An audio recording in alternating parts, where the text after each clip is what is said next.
Thank you, Stephen. Good morning, ladies and gentlemen. I'd like to call this hearing to order and acknowledge that we're in Treaty 1 territory, the home and the traditional lands of the Ojibwe, the Cree, Dakota people, and then the national homelands of the Red River Métis. Our drinking water comes from Shoal Lake 40 First Nation in Treaty 3 territory. My name is Ron Merritt. I'll be your chairperson this morning. Introducing the panel members via Zoom is Lynn Nesbitt and Mr. Richard Whitbread. The assessor this morning is Mr. Singh, and our recording secretary is Stephen Lunn. This morning we'll be hearing application for revision of the business assessment role in accordance with the City of Winnipeg chapter. The matter for which revision is requested has been described in each application, and we will limit discussions to those matters. The statements that are made at this hearing are sworn testimony, and anybody speaking in these matters must be sworn in. Please be advised that comparisons of assessment properties are not considered evidence of market value by the Board of Revision. The Board of Revision is appointed annually by City Council and is independent of it, along with the City Administration.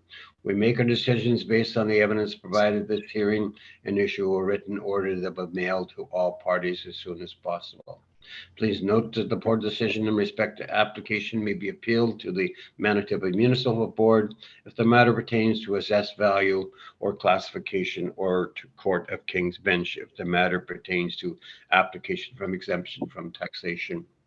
Should you wish to appeal, information on how to do so will be included in the board's order. In respect to the hearing this morning, I will confirm the points of appeal with your property to be addressed with each of the applicants following the swearing in. We'll then have the assessor's testimony followed by questions that the applicant may have. Then it'll be the applicant's testimony followed by questions. Each party will have the opportunity to summarize if they wish. Once all evidence about the application has been brought forward, the applicant may leave. The process will repeat for each item on the docket this morning. The session will close after all applications have been heard, and the board will deliberate in private and make its decisions. You will receive the board's decision by registered mail as soon as possible. As information, all public hearings are live stream recorded and will be part of the public record. This morning we'll be hearing items 1 to 9 in our docket. I asked Mr. Lunn to affirm the assessor and the applicant's testimony. Mr. Assessor, please state your full name. Mohan Singh. Do you affirm that the evidence you're about to give at this hearing is the truth, the whole truth, and nothing but the truth? I do. Thank you. Mr. Applicant, please state your full name. Marcelo Navarro. Do you affirm that the evidence you're about to give at this hearing is the truth, the whole truth, and nothing but the truth? I do. Thank you. All right, we have business assessments, and I understand they're surface parking lots. So the first one that we have in our docket is lots 74, 75 on Donald Street. So Mr. Singh, whenever you're ready, you can take us through this property. This is file number 22-4247. Address at Donald Street, business ID 19126. It's in park lot 189. Premise ID is 12286. It's unheated parking, 68 stalls. Monthly net unit rent is $80 and ARV is $65,280. The recommendation is to maintain the ARV at $65,280.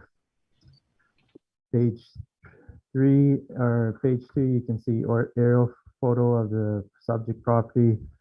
Page 3 is you can see the board's decision to maintain the market value of the realty. And page 6 are report 2020 reported rental rates for surface parking in that area, and that's the presentation. I thank you, Mr. Singh. Mr. Navarro, questions of the assessor? No questions, Mr. Chair. Ms. Nesbitt? I have no questions, thank you. I thank you. Mr. Whitbread? I have none, thank you. All right. Mr. Navarro, the floor is yours. I understand that you possibly might be requesting a confirmation, so the floor is yours. That is correct, Mr. Chair. We are seeking a confirmation on this property.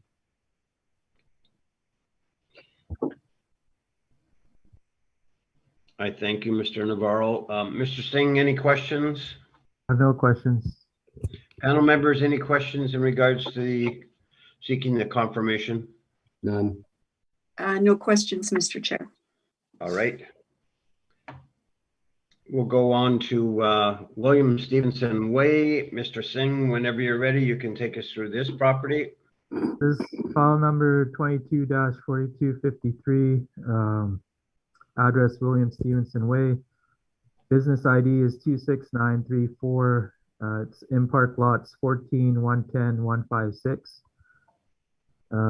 Premise ID is 23612.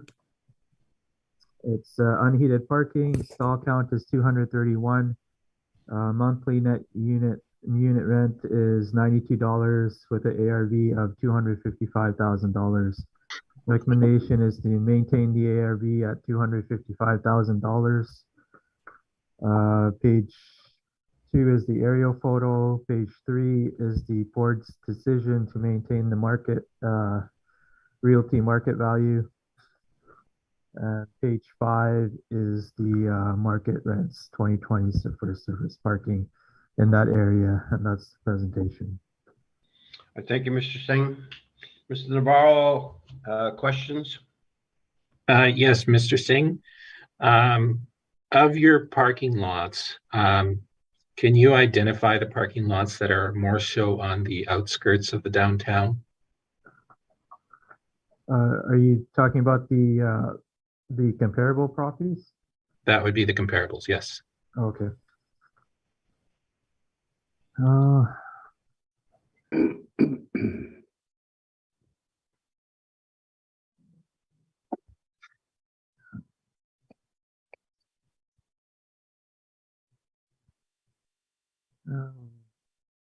Possibly Kennedy Street.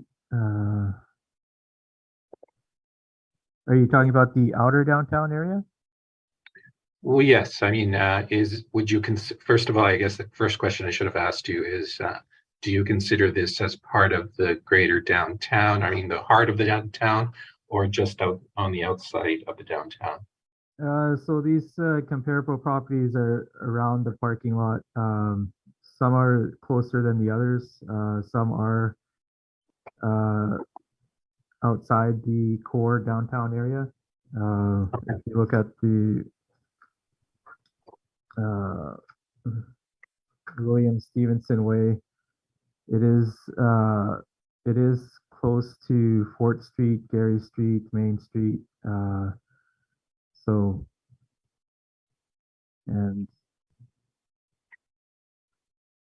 And can you tell me why you have a check mark on 170 Gary Street on the stall count? There's an asterisk beside the number. Oh, asterisks. I'm not too sure about that. I really don't know. For your 252 Fourth Street, that is, would you agree that that is essentially the heart of the downtown? That would be one of the better lots in the downtown, correct? Yes, but we're asking for a monthly unit rent of $92. So even if you take the higher NOI stall for months, it still averages around $90. So I think our rent is in the ballpark of where it should be. I see. Okay. And 229 Main Street, is that a public parking lot? I'm not too sure about that. Okay. Have you visited any of these lots? Personally, no. Okay. Those are my questions. Thank you. I thank you. Ms. Nesbit, No additional questions. Thank you. I thank you. Mr. Whitbread, Yes. Mr. Singh, could you please identify what you would consider or what your model, let me back up, sorry. These are model-driven values? I didn't hear the last part. What was the question? Are these model-driven values? For the comparables? No, sorry, your actual evidence. Are they Oh. model-driven values? Yes, but the model is based on market value of the income and expense mailers that we receive. Okay, and that would be the second part of my question. What are the key factors when you consider, I know you've just indicated the market conditions. Would there be other considerations you factor into your thinking on a value? For the stabilized net operating income stall per month, or The rent per month. pardon? The rent per month. Oh, the rent per month. So we look at the location, the age, where it's, and we do look at the land, value, and the income and expense mailers that we receive. So, and regarding other factors, I can't really comment on the modeling section, but I believe those are some of the factors that are taken into account. Does size come into play? Size, yes, size does come into play as well. And can you explain how that might factor into the rental value?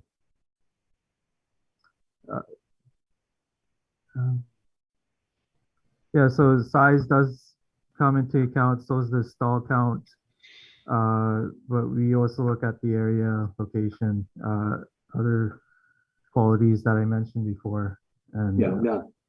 But like on this case, you have 231 stalls. None of your comparables come close to that. I think the largest comparable is 109. Do economies of scale come into play in the parking lot business? So the bigger the lot, the lower the rent? I can't really comment on that, but these comparables are in the general area of the subject property, and these are the rents that we've taken from the comparables. Yeah, the model has taken those comparables from the. Again, the model is based on market value. And, Yeah.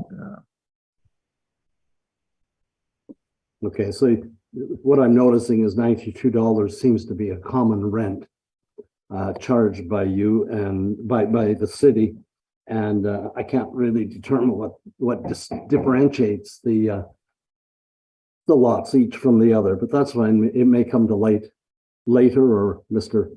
Navarro may be able to help us with that. Thank you. No further questions. thank you, Mr. Whitbread.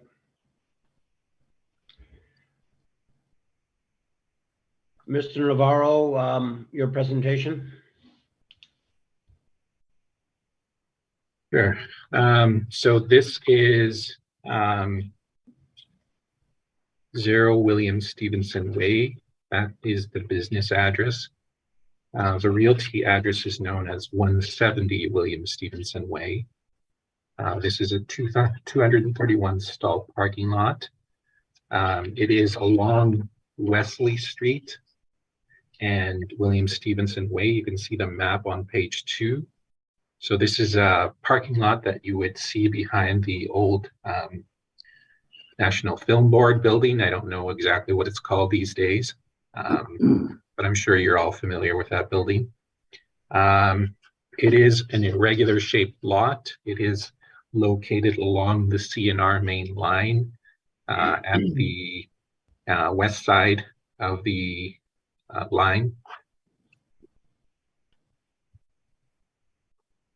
On page 4, you can see an overhead view of the lot.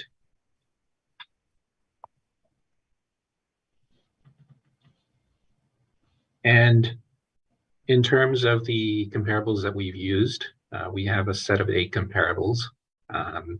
You might see some consistency in these comparables throughout this presentation.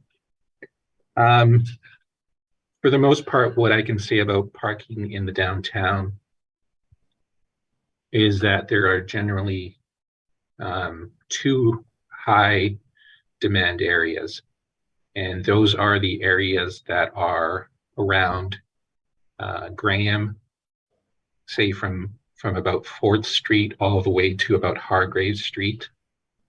And that would be kind of the core area of the downtown.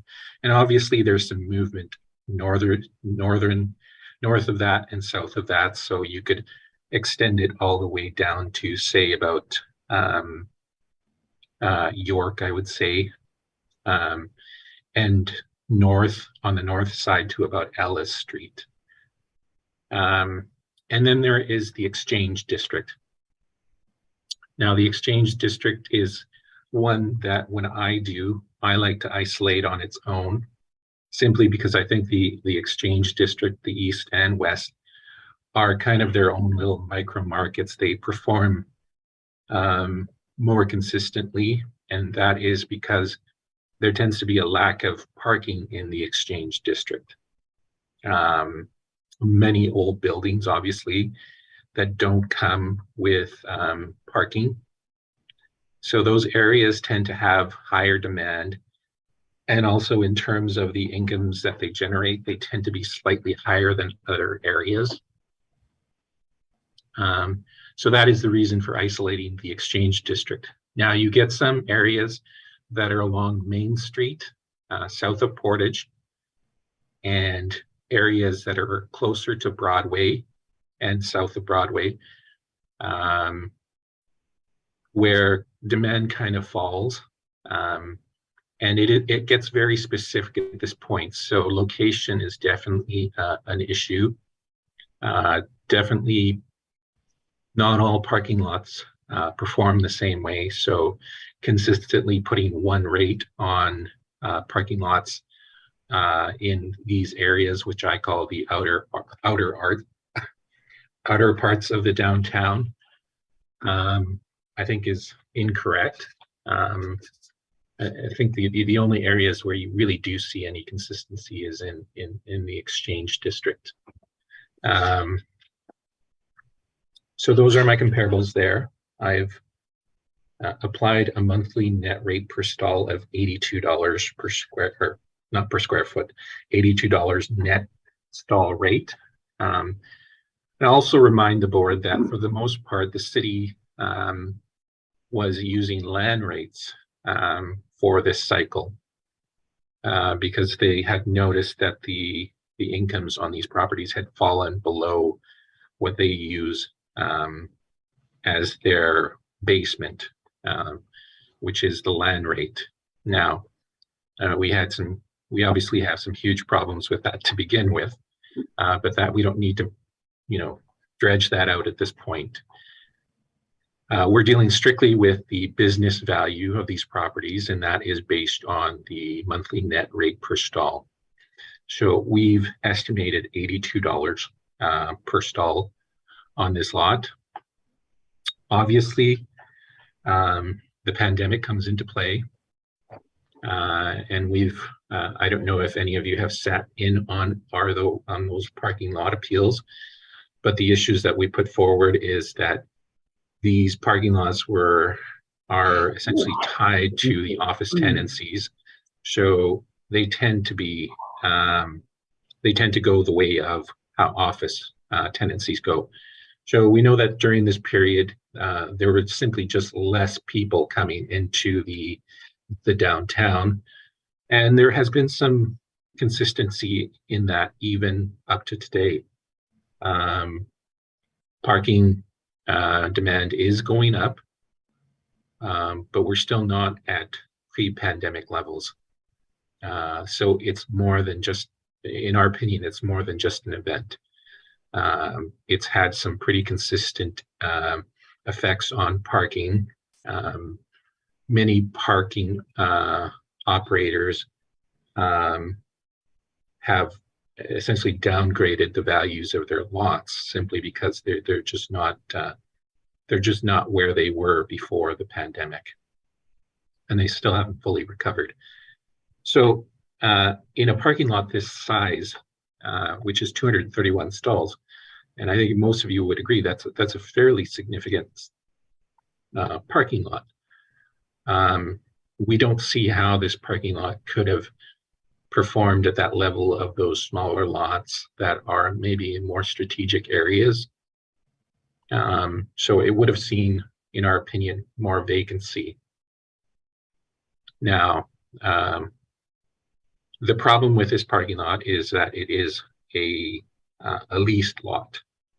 So in a leased lot scenario, essentially what the parking operator does is that they buy the income stream, and they're at the peril of the parking market. So if they, for example, don't get enough business, they could be in a situation where they're actually losing money because they still have to pay that lease payment to the owner, regardless of what happens with the parking. So our opinion, again, is that this parking lot did not perform as well as other parking lots in what we would say are more strategic areas. So we've given it a slightly lower rent of $82 net per stall. And you can see on page 6, our rounded ARV is 227,280. And I am open for questions. I thank you, Mr. Navarro. Mr. Singh, questions of the applicant? No questions. I thank you. Ms. Nesbitt? Yes, Mr. Navarro, you did talk about the high demand areas and also the out of areas outside that core. So which ones on your list of comparables are outside? I would say that Donald, Kennedy, 168, 160 Donald Street. I'm not sure where 174th Street is. If you just give me a second, I can locate its position exactly.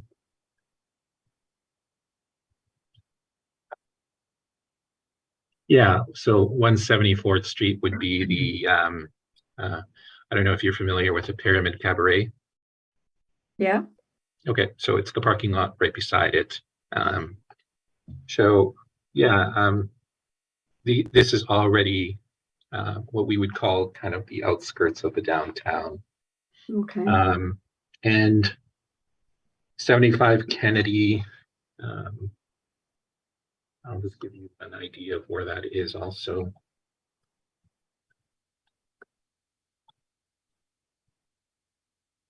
So 75 Kennedy is just a little south of Broadway on Kennedy Street.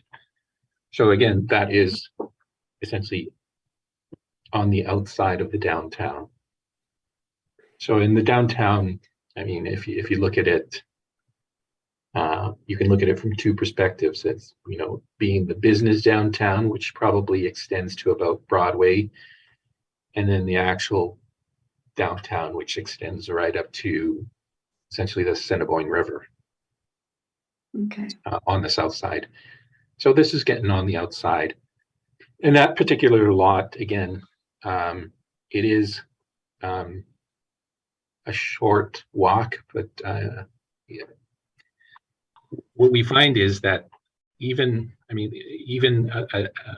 difference of one block makes a huge difference in terms of the performance of some parking lots. So the closer you are to those areas, I think that in general, the better you perform. And the further away, the less, you perform. And, I know these parking lots well. This one in particular, has some issues. I've obviously spoken with the owners on this one, and it was nowhere near capacity during that time frame. So we know that it was affected quite a bit. Okay. I noticed that the expense ratios vary quite a bit with your comparables. Are these all surface parking lots, unheated surface parking lots? And why then would the expense ratio vary so much? Well, the expense ratios are related to the income. Okay. Okay. So the lower the income, the higher the expense ratio. Okay. And obviously, as you improve in terms of performance, your income goes up, your expense ratio is going to fall.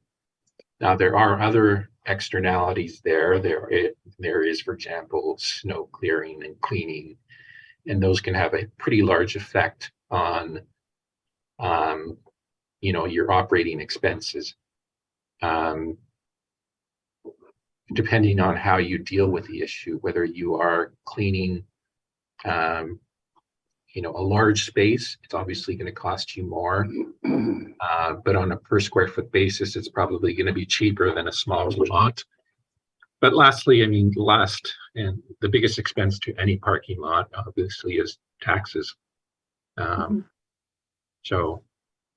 So I just have a question. When you talked about parking lots are tied to office rates, does that take into account monthly parkers that might be charged a monthly fee regardless of whether or not they're there? yeah, so the monthly charges that we estimate, you can see that we use a monthly rate there. We're not actually taking from that, but we are essentially telling you that some of these parking lots are actually offering parking to monthly, hourly, daily subscribers. However, we are more so looking at the actual generation, like income generation of the property, more so than the monthly rate. Now, obviously, if we have nothing to go by, the monthly rate, in our opinion, is the best way to go, and then we apply an appropriate expense ratio to it. And we do, you've likely sat in on one of those yourself, where I've presented a monthly rate and then applied an expense ratio, say around 45 to 50%. That's when we have nothing to go by. In terms of this one, we thought we had some pretty good comparisons. We know from our conversations with the owner that they had some pretty significant reductions in terms of their revenue generation, but also, in looking at the some of the parking figures that are submitted to us. We don't submit those simply because they're not ours to submit. We can only really look at the income and expenses that are submitted through the realty. But we did see, obviously, significant reductions in revenues. So we know that this lot was affected by that, what was happening with the office tenancies. Okay, thank you. No further questions, Mr. Chair. Thank you. Mr. Whitbread? Yes. Mr. Navarro, I think I heard you say location is a key factor in determining rental value. Is that correct? That's correct. Yes. So I look at the location on your map on page 4, and this appears, I just want to make sure I have this right. It appears to be in proximity to the baseball stadium, the Museum of Human Rights, and the Forks. Right. Some access to downtown, but it's pretty limited, I would imagine. But 3 really major venues in the city. Can you, we have no financial statements to go by, so can you comment on what sort of revenue levels will be generated from monthly subscriptions, versus daily and hourly fees on a property like this? Right. So I would say that prior to the pandemic, the revenue generation of this property was mainly monthly subscribers. So, and you would see, this is not I mean, these overhead pictures are updated every so often, but if you would have seen something, say, from 2017 or 2018, you likely would have seen some more coverage on that parking lot. And the subscribers are obviously coming from more so from the areas west of Main Street, where there are office buildings, as opposed to say the baseball park or the Human Rights Museum. It's not a knock on it's an observation, but Winnipeggers will walk a long distance sometimes to pay to get free parking. And that's shown in this parking lot, because you do not get much revenue generation from outside sources other than monthly subscriptions. So even at the best of times, there was not a significant amount of revenue generation coming from those sources. The Human Rights Museum has parking right in front of it, and to the south of it. Effectively, I think there's a free time limit on the parkade in the Forks, up to a certain amount of time. And I don't know about the parking lot in front of it, but I think there are better situations, because if you recall the general location of it, I mean, you really have to walk all the way from William Stevenson, and then go up Israel Asper Way to get to the Human Rights Museum. Not a long trek, but I struggle to see why anyone would pay money at that point when you have parking that may be equally expensive or maybe even less so right across the street.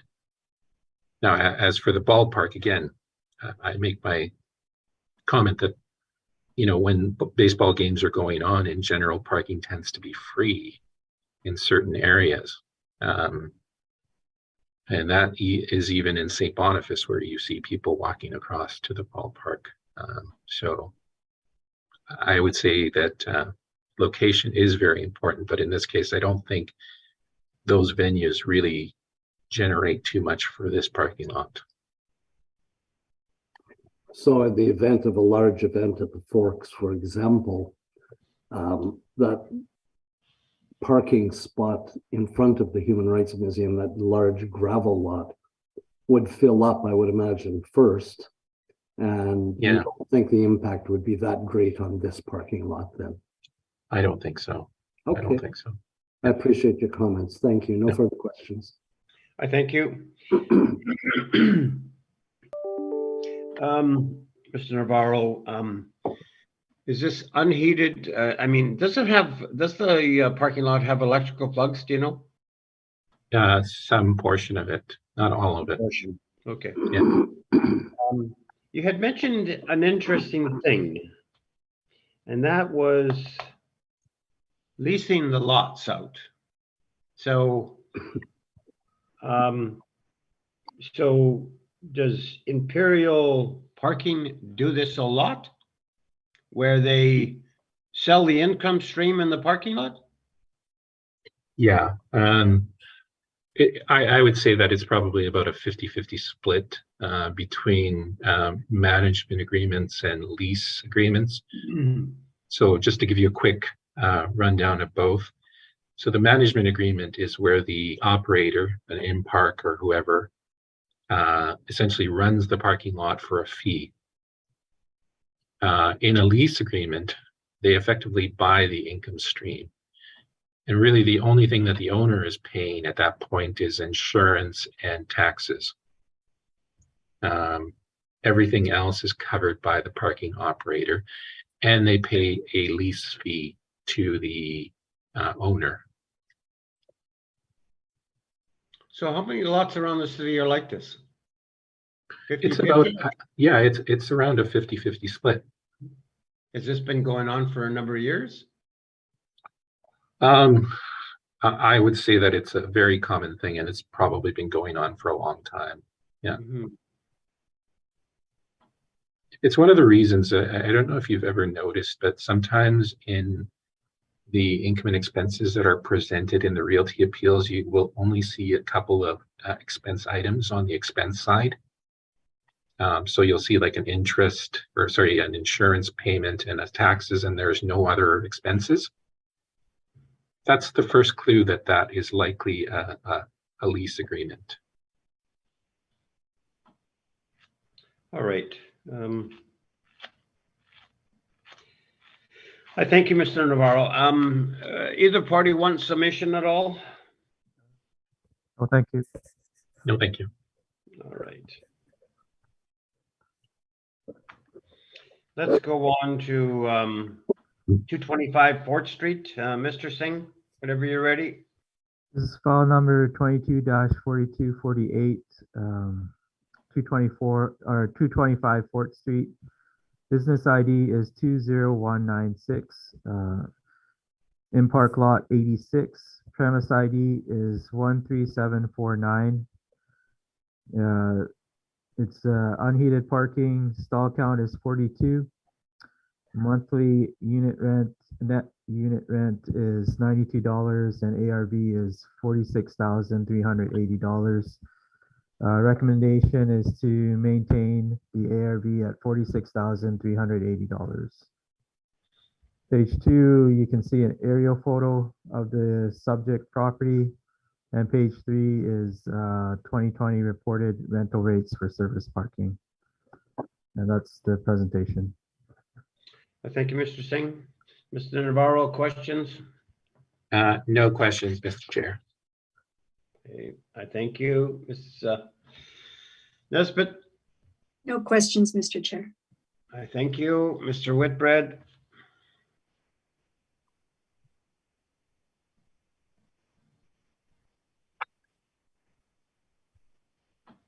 You're muted, Richard.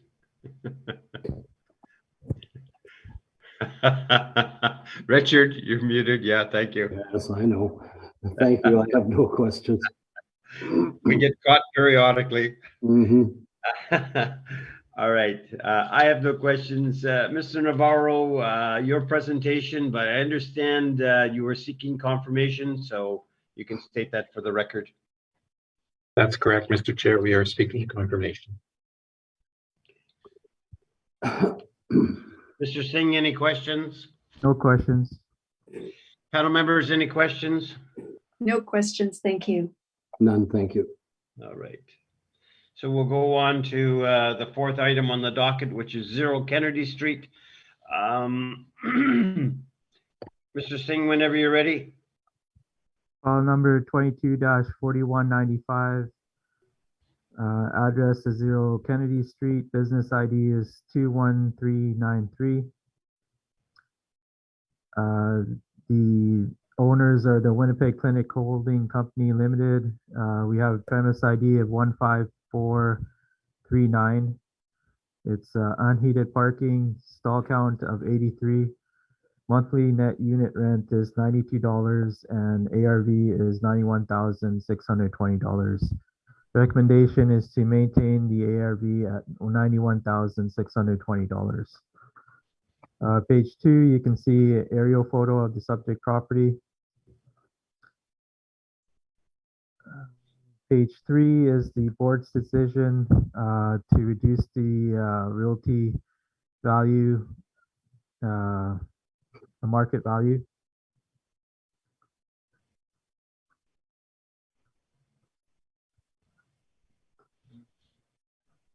Page 6 is the comparable rental rates for the surface parking, and that's the presentation. I thank you, sir. Mr. Navarro. I have no questions, Mr. Chair. I thank you. Ms. Nesbitt. May I just, Mr. Singh, can you just clarify, is the realty appeal, does it relate only to the parking lot or is it something more than the parking lot? So I believe the realty appeal is not only the parking lot, but the land associated with the parking lot with all the variables as well. And it includes a cap rate as well. So when we're talking about the BA, we're not including any cap rate. We're just looking at the ARV, which is basically the rental value and the stall count. When we're looking at the realty, we're looking at the NOI, net operating income, and the cap value as well. I hope that clarifies the question. Yeah, not entirely. Was there, I appreciate the valuation process for that you explained, but is the realty that's reflected in this Board of Revision order, is it only the parking lot portion? Well, going by the board's order, Perhaps it is, just given the premise address and the I'm looking at the exhibits filed. right. So I'm looking at the board order, and what it says is revised by decreasing the total 2023 realty assessment to bring in with market value based on the evidence presented by Okay. both parties. Okay, And they haven't really provided anything else. Okay. All right. Other than the applicant provided an income and expense analysis in support of a reduction in assessment. Okay, thank you for that. And just the dollars per stall that you've used are reflective of the mean and median in your comparable property table on page 6. I note that that would be correct. Yes, so Okay. the comparables are close by the subject property, and yes, it's reflected in the mean and the median. Okay, and the one on Kennedy Street, index number 10, it's a little bit smaller for sure, but the rate is quite a bit lower than your mean. Can you explain perhaps the difference between these two parking lots and why one would drive a $70 NOI per stall per month versus your 92 in the subject property?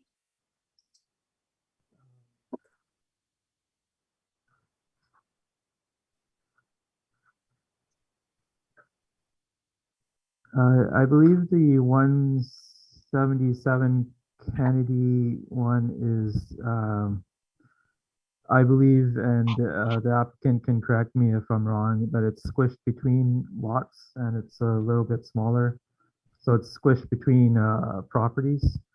I Okay, believe the subject property that we are talking about is a little bit larger, and it's more, it's not squished between the properties as 170 Kennedy Okay. or 177 Kennedy Street is. okay. Thank you for that, Mr. Singh. I have no additional questions, Mr. Chair. I thank you. Mr. Whitbread? Just a point of clarification then, following Ms. Nesbitt's questions about the value in the realty.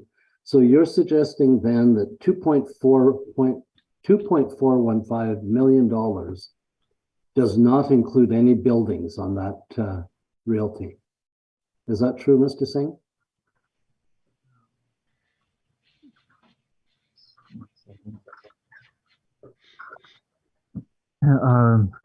Please repeat the question. Well, I'm looking at that space on Kennedy Street, and I'm looking at the realty appeal, and $2.415 million, you're suggesting there are no buildings included in that value then on the realty side. It's only for the land. it includes the location as well, but this isn't really a realty decision. Um, the realty part has already been decided by the respected board panel members. We're just discussing the BA I right now, understand so I that. can't really comment on the realty aspect of it, and I can't really comment of how that decision was brought about. Thank you. No further questions. Thank you.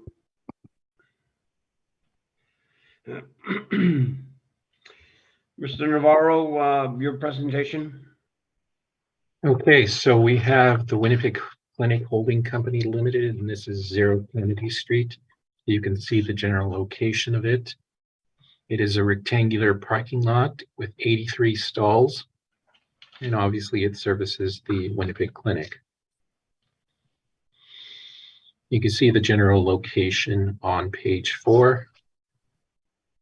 And in terms of our parking rate, well, obviously, reason we included the income and expenses is because this is a gross to net.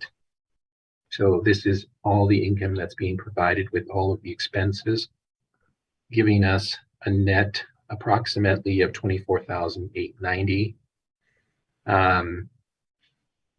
We've calculated for $25 per stall. That is on the business assessment side. Now, just to delve a little bit into some of the questioning that you got in there with Mr. Singh. So this property is valued, I believe the city valued it on a land rate. And we valued using an income rate. Now, for realty, we can only go so far on income as you do reach a point in the value of any property where if we go too low, the highest and best use comes into question. So one of the reasons that in some cases we couldn't really go with what we observed in the income and expenses is because, again, there's always that added issue of the highest and best use.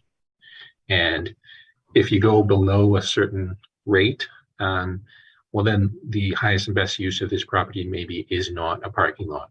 So that's something that we always have to keep in our heads when we value a property is, be conscious of land values in general. So in that sense, with the business assessment, we can kind of part our ways here. And we can actually look at the performance of this lot in terms of the rental income, because that is all that the business assessment focuses on, is the rental income and occupancy expenses if there are any. But for parking, there are obviously not any. And what we can see from this property is that it didn't perform very well, and that's partly due to the fact that, again, we are starting to get outside on the outskirts of the downtown, but also the business was very much affected by the pandemic. Now you'll see another property there on the list of comparables that Mr. Singh included, which was also located on Kennedy Street. And what I can tell you about that property is that it also has an apartment building next to it. I know that property, and I know that it benefits from having that apartment building next to it, because there's always going to be some revenue coming into that building from the people that rent next door. I believe at one point that parking lot actually used to belong to the apartment building, and then it was sold off. So it always has some guaranteed income. The Winnipeg Clinic was more affected by the you could call them tenancies. I mean, it's another way of looking at it. But yes, the people visiting the clinic obviously dropped off, and that has to some extent continued. It's obviously improved, and it's probably you know, at some point it's going to maybe reach where it was prior to the pandemic. But, you know, we assert that during this time frame, the business value of that property was affected considerably. And I know that you're looking at it and say that is considerable. We're going from $92 to $25 net per stall. Those are the numbers, unfortunately. And obviously, when we're looking at realty, we would look at it slightly differently because, again, we have that issue, that added issue of we have to value these properties based on their highest and best use. Not so much for the business assessment. The business assessment, we're looking simply at how that property is renting out. And again, we are saying that it was greatly affected. Obviously, it's a significant reduction. We're going from 91,620 to 24,900. And there's a mistake there on page 7. I would ask you to ignore that. Obviously, you used the same template. These are all parking lots, so I did one after the other. And then beyond that, we have the income and expenses from the property, and the I believe the COVID questionnaire on page 12. Obviously, they've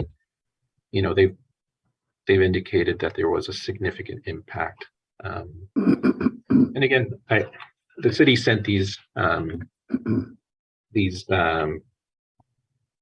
COVID questionnaires for a reason. I mean, they didn't do it just because they're curious. So I'll leave it there, and I'm open for questions. I thank you. Mr. Singh, questions of the applicant? No questions. I thank you. Ms. Nesbitt? Mr. Navarro, can you just explain? I'm looking at the I&E that you provided on page 8. So it sets out what the parking lot revenue was and then the expenses. $40,000 in professional fees. Is that a reasonable expense amount?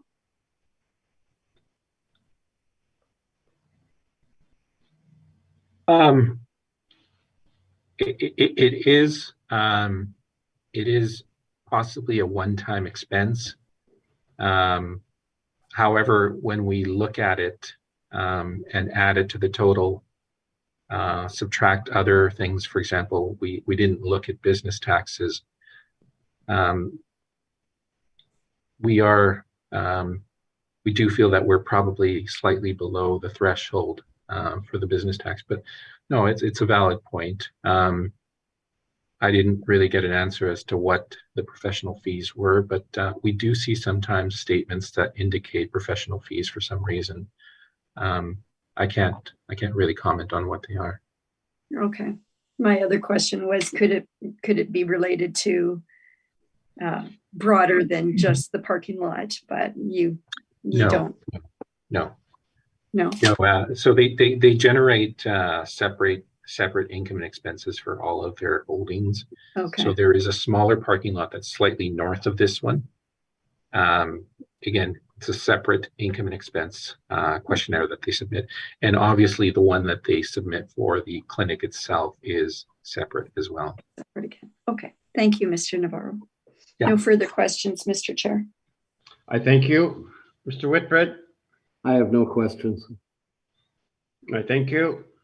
Mr. Navarro, did I see there is a discrepancy in regards to the number of stalls? I have, I believe, 83.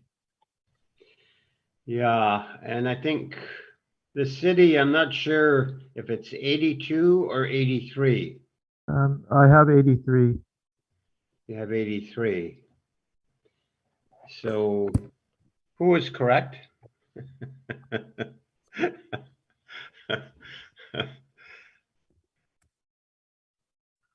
I think we both have 83, so.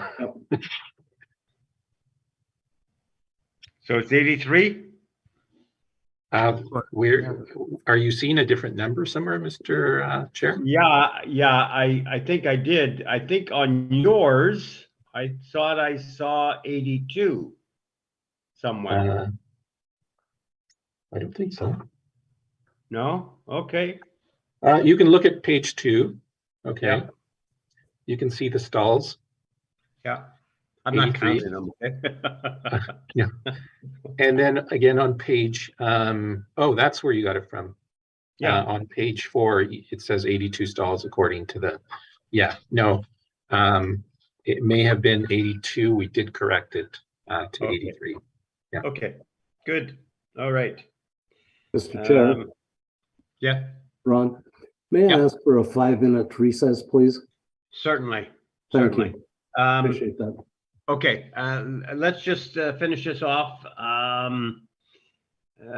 Summation either party? No, thank you. No, All thank right. you. So we're gonna take 10 minutes, okay? So we'll reconvene at 10:10. Thank you, Stephen. Okay, we'll call the hearing back to order. And we're gonna go to 174th Street. Bad echo happening. I don't know why there's an echo there. Anyways, Mr. Fu, the floor is yours, sir.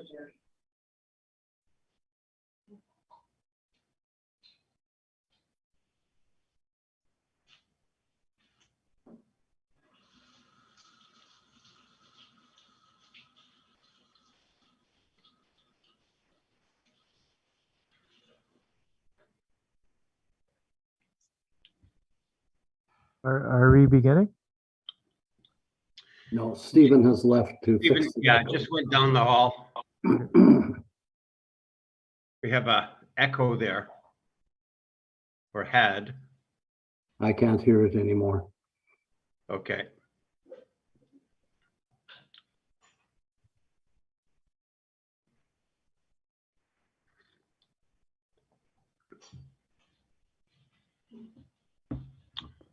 How we doing, Stephen? Yeah, the stream is running fine. You should be able to proceed. Okay, Richard, you okay? Yeah, I can't hear anything now. Nothing now? It's a perfectly normal run. Okay. All right, Mr. Singh, 174th Street. This is file number 22-4460. Address is 170 Fort Street. Business ID is 38823. Imperial parking lot number 331. Premise ID is 28137. It's unheated parking with 39 stalls. Monthly net unit rent of $92 and ARV of $43,080. The recommendation is to maintain the ARV at $43,080. Page 2 is the subject property aerial photo, and page 3 is a list of reported rental rates for 2020 for surface parking comparable rates, and that's the presentation. Thank you, sir. Mr. Navarro. I have no questions. Thank you. I thank you. Ms. Nesbitt. Yes, Mr. Singh, I do have a question. I'm looking at your comparables on page 3. Index number 1 is 170 Fort Street, and you're reporting a stabilized NOI of $63.93 per month, and your model is using $92. Can you explain that discrepancy, please? So this is Imperial parking lot number 331. The owners are Imperial Parking Limited. So $63.93 or $63.93 is pretty low for that area. We suspect that it's a book rent, but we have included it for clarity. And even if when we do include it, we still come up with a mean of $92.78 and a median of $92.24. Okay, thank you. Thank you for clarifying that. No further questions, Mr. Chair. Thank you. Mr. Whitbread? I have none, thank you. All right. Mr. Navarro, your presentation? Okay, the first thing I'll say is I'll ask you to ignore the appendix because that actually is pertaining to another property. So this is the parking lot that sits beside the Pyramid Cabaret. And it has 39 stalls according to our records. You can see the general location on page 4. The comparables that we've used, we've come up with a rent of $76 for it. The rent in place is $63.93. What I'll comment is, I'll make a quick comment. There are no book rents in parking. So book rents exist in leases of all other types of properties, industrial, retail, office, no such thing in parking. There are no book rents in parking. The rent would be low simply because of what we've been discussing. So we've estimated something slightly above that at $76 per stall. And on page 6, you can see my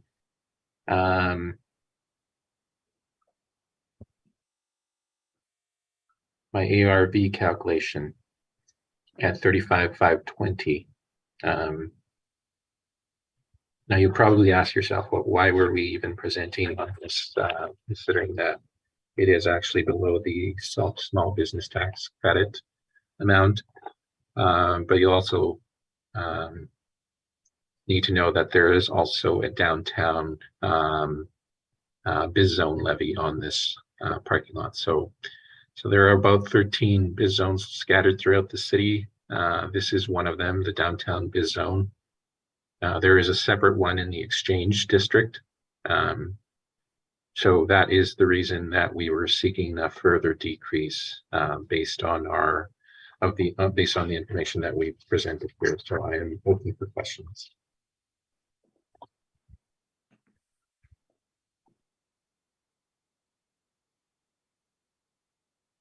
I thank you. Mr. Singh? No questions. I thank you. Ms. Nesbitt?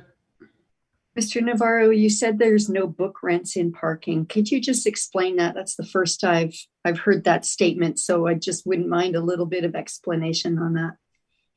Right. So sometimes you will see in an office property, an industrial property, a rent that is in place for an owner-occupied scenario, and that is for income tax purposes. They will put a book rent in place when there are those owner-occupied scenarios. For parking, you won't see that. Simply stated, most parking lots generate revenue through the parking itself. That's the only income source for it. So even if it's owner occupied, in general, they charge, for example, tenants of a building or even their own employees a rent, which you will see in there. But that is not representative of a book rent. It's maybe not representative of a market rent, but in general, they don't exist in parking. Okay, thank you for clarifying that. Thank you. I thank you. Mr. Whitbread? I have no questions, thank you.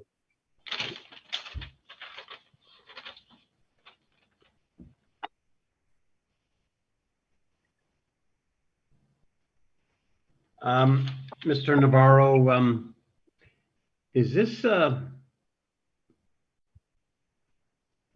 leased lot at all? I believe so, actually, yes.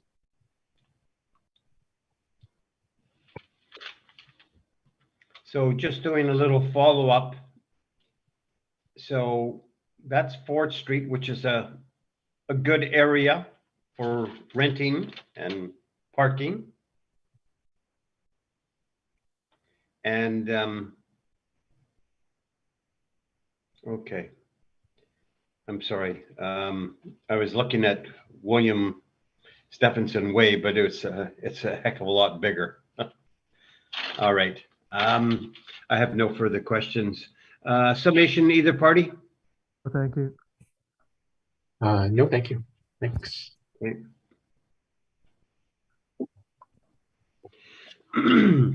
We'll go to Gertrude Avenue, which is an Imperial parking lot. Mr. Singh, the floor is yours. On number 22-4388, address is Gertrude Avenue. Business ID is 40470. In-park lot 194. Premise ID is 14072. Unheated parking, stall count is 94. Monthly net unit rent is $39. ARV is $43,980. Recommendation is to maintain the ARV at $43,980. Page 2 is the subject property aerial photo. Page 3 is the board's decision to reduce the market value for the realty.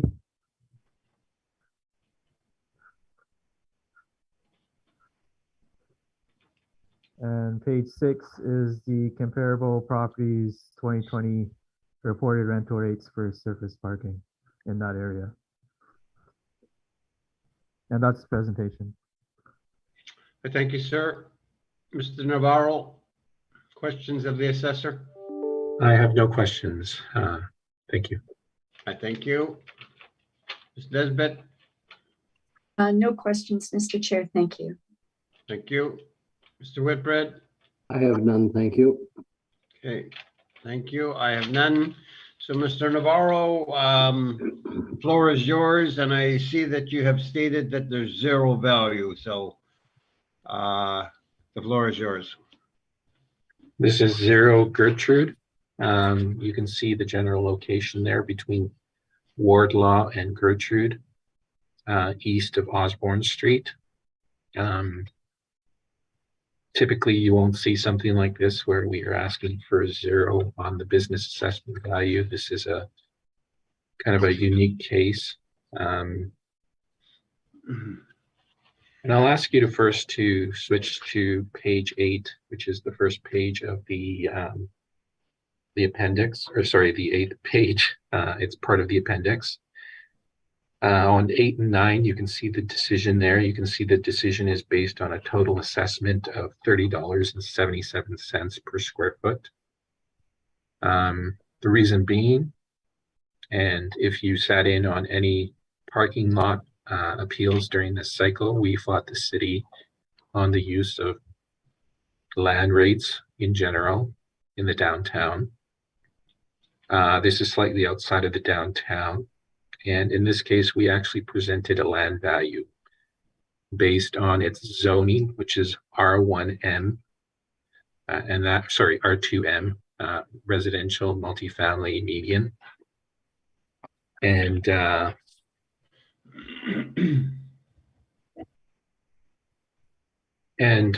our reasoning for approaching the realty appeal based on a land rate was that this property doesn't really generate any value. It generates a negative value. We don't know why it's still a parking lot. That's really a question for the owner. However, it does make a minuscule amount of revenue. The drawbacks to this parking lot is that people can park in the surrounding areas for free.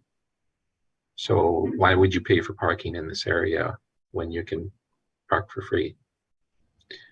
So I've included 3 years of income and expenses on this property. If you turn to page 10, that is the most recent one, which is year-end 2020. You can see the net operating income is negative. On page 13, you can see the 2019. And again, you can see the net operating income is negative. And on page 16, again, you can see that the net operating income is negative. So what this tells us is that in terms of the market potential of the rents in this location, they're not good. It's not a good parking lot for generating revenues. So I question why we would be putting a rent of, I forget what Mr. Singh's rent was. Correct me if I'm wrong, Mr. Singh. Was it $39. Now $39, I assume, is the modeled rent for parking out on the outskirts. So these are areas outside of the downtown, but basically directly abutting the downtown.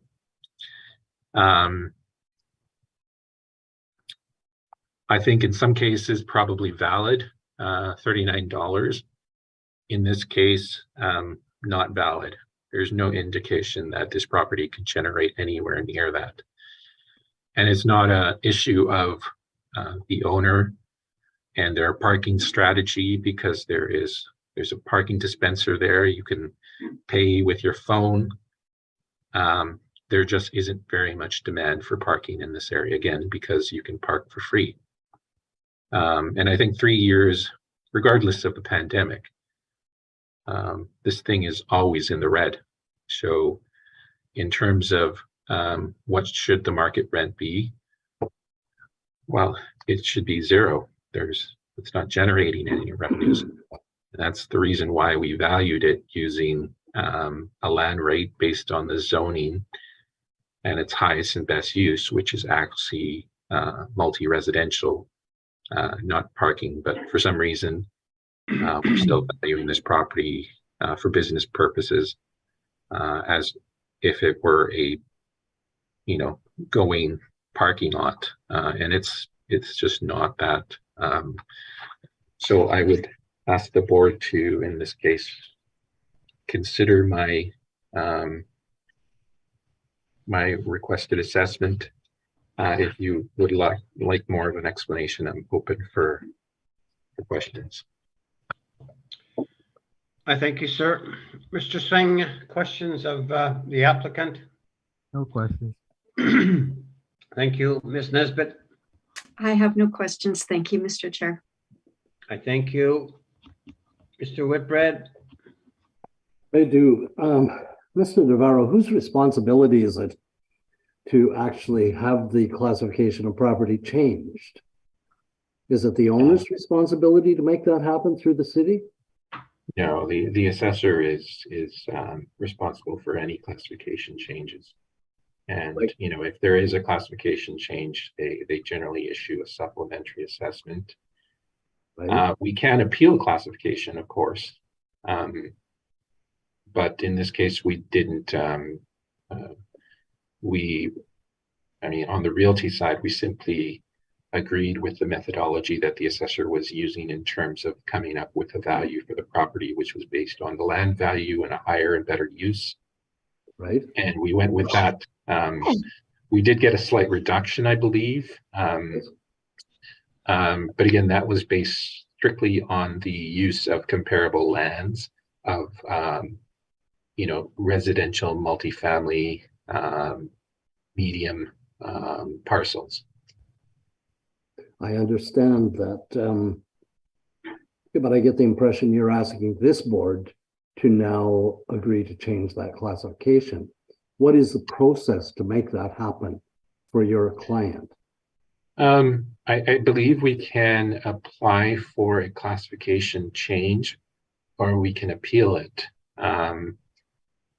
or the city can just go ahead and do it themselves, Right.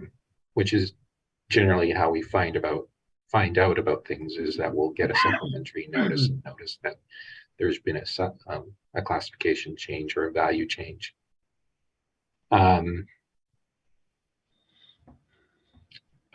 However, that's more so to deal with realty than for business. But it would have an impact on business assessment. Yes. in the initial application that we would have submitted in June, it may have been something that was just overlooked. But you know, if they're still seeing a parking lot operating there, I would question whether they would be inclined to actually make that classification change. I don't know. Maybe Mr. Singh has another view on that. So we had to present a value for that based on what we saw as the highest and best use, and we did, regardless of the classification. That may be a conversation you and Mr. Singh may have to have. Yeah. Thank you. I have no further questions on the matter. Thank you.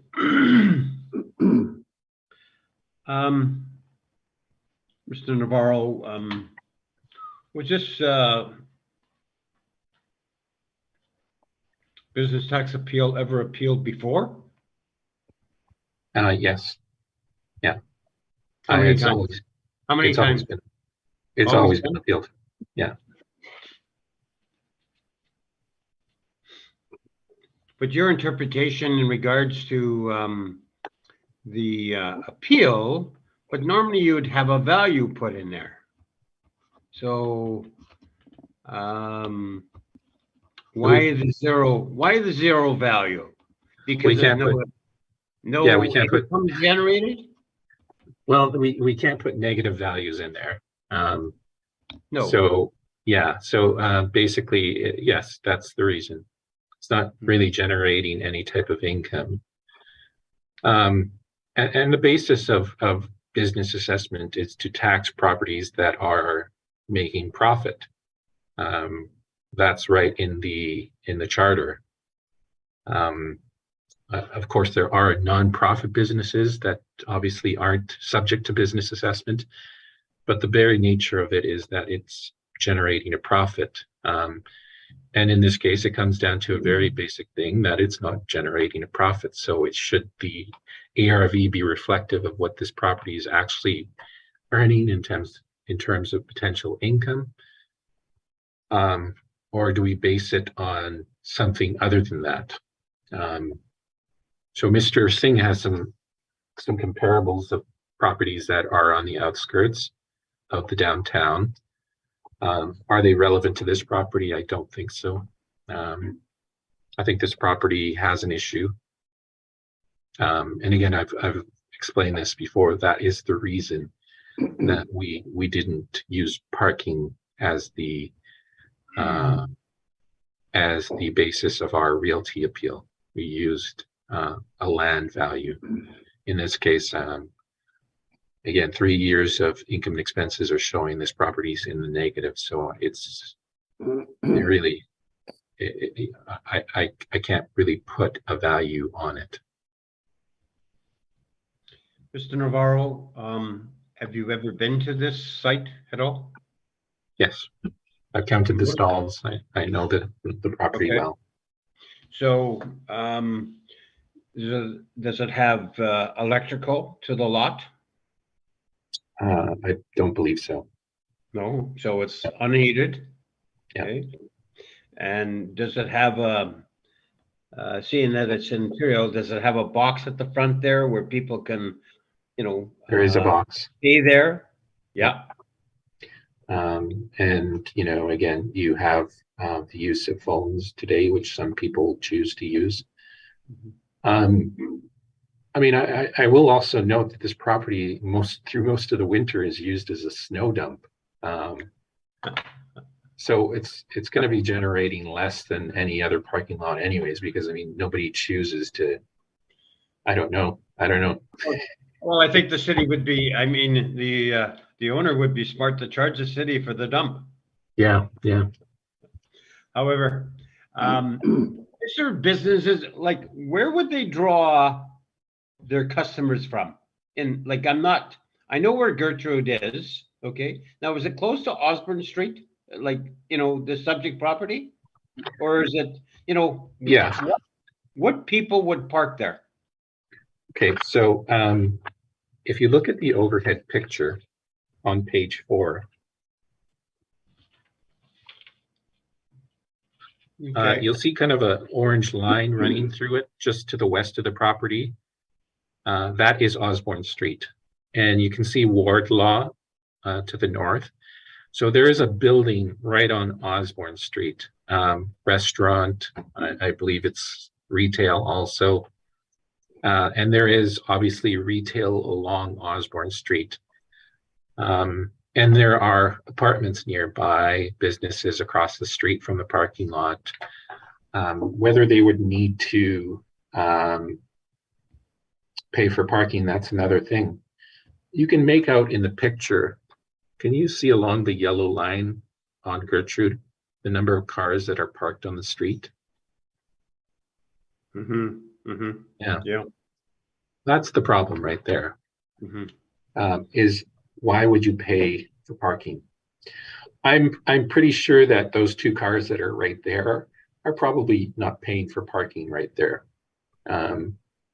That's been my experience when I've gone to this lot and looked at some of the vehicles, is that you don't see a parking tag. They could be paying by phone, but you don't see the actual tag on it on the dash. So I would say that many of the people that park on this parking lot probably aren't paying for parking to begin with. Why would they when they can just park on the street for free? I note, Mr. Navarro, that the city's at, it's below the threshold, eh? So he wouldn't be paying business tax. No, but there is a biz zone levy inside the Yeah, Osborne Village. yeah. Is he happy to pay that? So it's not a question of whether he's happy or not. I mean, it's Well, whether yeah. he should. It's whether he should be. Yeah. Have you talked to your client about this at all? I've asked him to sell the parking lot to me. Yes. Okay. All right. Yeah. So leave it with us. Summation, either party? Oh, thank you. Okay. Mr. Navarro, you okay? Yes. Thank you. Okay. We'll go on to the next property, which is Portage Avenue. Mr. Singh, whenever you're ready. File number 22-4384. Address is Portage Avenue. Business ID is 24285. The owners are Scott Bathgate Co. Ltd. Premise ID is 19667. It's unheated parking. Stall count is 40. Monthly net unit rent is $92. ARV is $44,160. Recommendation is to maintain the ARV at $44,160. Page 2 is aerial photo of the subject property. And page 3 is list of rental rates for surface parking in 2020, comparable rates. And that's the presentation. Thank you, Mr. Singh. Mr. Navarro, questions? I have no questions. I thank you. Ms. Nesbitt, No questions, Mr. Chair. I thank you. Mr. Whitbread, I have no questions, thank you. all right. I have none. Mr. Navarro, your presentation, and I see that you are seeking just confirmation again, but you can officially state it. The floor is yours. Yes, that's correct. I am seeking a confirmation. Thank you.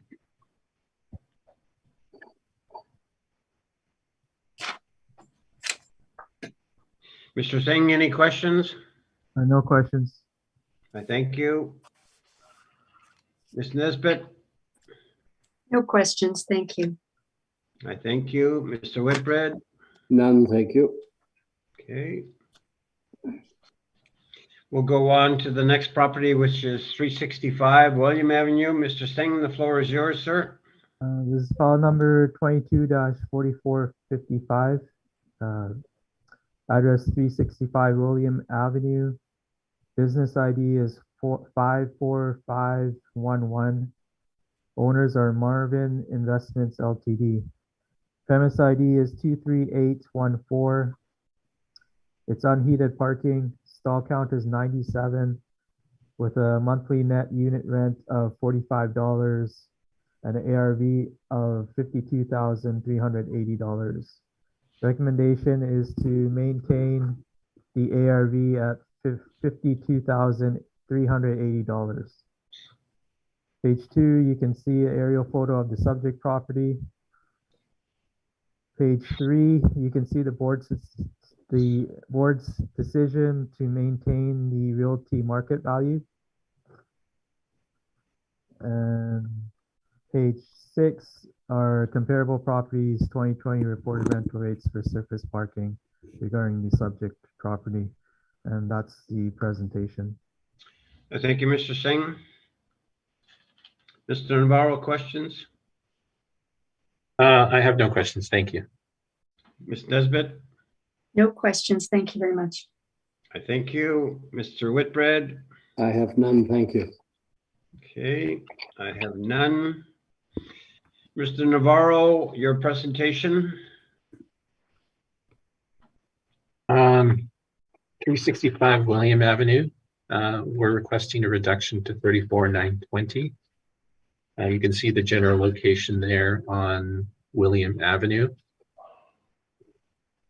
And we've applied a rental rate of $30 net per stall. And I am just looking to see what the rate is. So we are using 97 stalls. Our ARV is, again, 34,920. And if you look at the submission, you can turn to the very last page on page 18. That's where our rationalization came from.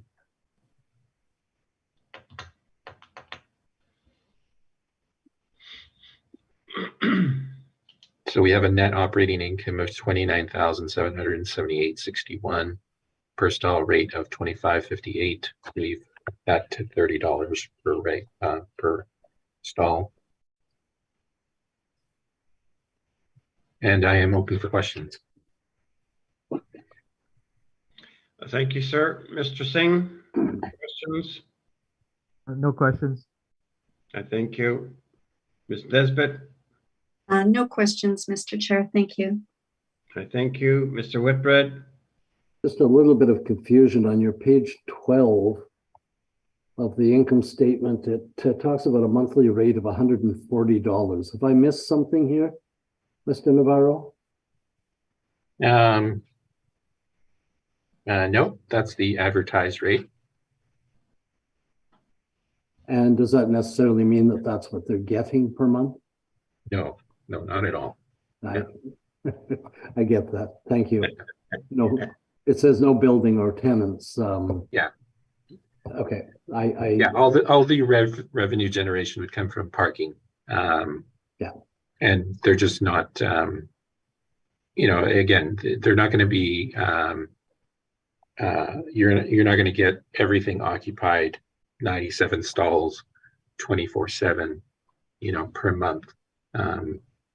It's just not a possibility, especially during this time frame. The revenues were dropping, so that's a reflection of really what's happening during this time. I'm just looking at page 18 and trying to make sense of that statement. It's an income statement. Yes. Yeah. $90,000 would be the annual revenue. That's correct. But it's actually only generated 16,743. Right. So as background, and I'm sure you've heard me say this in the past, that all parking rents are gross. Yeah. And you have to net them out. And that's what you've done is 2558, or that's what they've done, 2558 at the bottom of that statement. Well, I'm very specific about the expenses that I'll include. For example, I didn't include one expense that said building security, okay? I did include lot maintenance and cleaning. I did include management fees and realty taxes. I included insurance, and then I included the business taxes. So that gave me, yeah, exactly. Okay, I'm fine with that. Thank you. No further questions. I thank you. I have no questions. Summation, either party? Well, thank you. Okay. Mr. Navarro? No, thank you. Okay. We'll go on to the last one, which is 351 Smith Street. Mr. Singh, the floor is yours. This is file number 22-4252. It's 351 Smith Street. Business ID is 50036. Owners are Imperial Parking Limited. This is premise ID 23002. Unheated parking. Stall count is 112. Monthly net unit rent is $80 with an ARV of $107,520. Recommendation is to maintain the ARV at $107,520. Page 2 is the subject property aerial photo. And page 3 is the 2020 reported rental rates comparables for surface parking for the subject property, and that's the presentation. Thank you, Mr. Singh. Mr. Navarro, questions? I did have one question for Mr. Singh. Mr. Singh, you'd agree that this property is probably just on the cusp of the downtown, in the really busy areas of the downtown. Would you not? 151, yeah, I would agree. Okay, and you've used the same comparables that you used in the other case of William Stevenson, which is arguably the same situation. But in that case, the model went with 92. In this case, the model went with 80, and yet we have very similar situations. Would you be able to elaborate as to what's going on here? Well, you brought up another subject property, but if you brought it up, that's fine. You're not supposed to. 150 Smith Street. It is a different location. We feel that the other property was closer to the main areas of downtown. I believe it was conferred that baseball stadium, museum, human rights, etc., etc. Smith Street is in a different location, and the city hasn't counted that towards the monthly net unit rent. Thank you.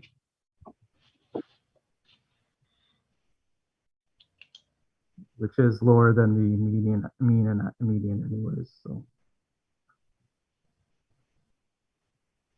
I thank you. Ms. Nesbitt, questions? I have no questions, thank you. I thank you. Mr. Whitbread? I have none, thank you. Okay, I have none. Mr. Navarro, the floor is yours, and I understand, according to my notes here, you are seeking just confirmation, so the floor is yours, sir. Yes, well, it's at $80 per stall monthly. That's probably around where it should be. So we're asking for confirmation.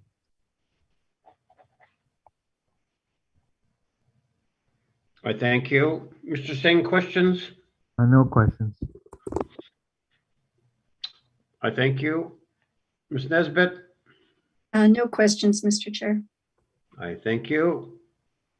Mr. Whitbread? I have none, thank you. Okay. Mr. Navarro, I thank you for your presentation and results very soon. Mr. Singh, thank you for your presentations and have a good day. We have heard all the scheduled items and this hearing is now adjourned. Thank you. Thank you very much. Thank you very much. Thank Have a good you. day. Have a good day, everyone.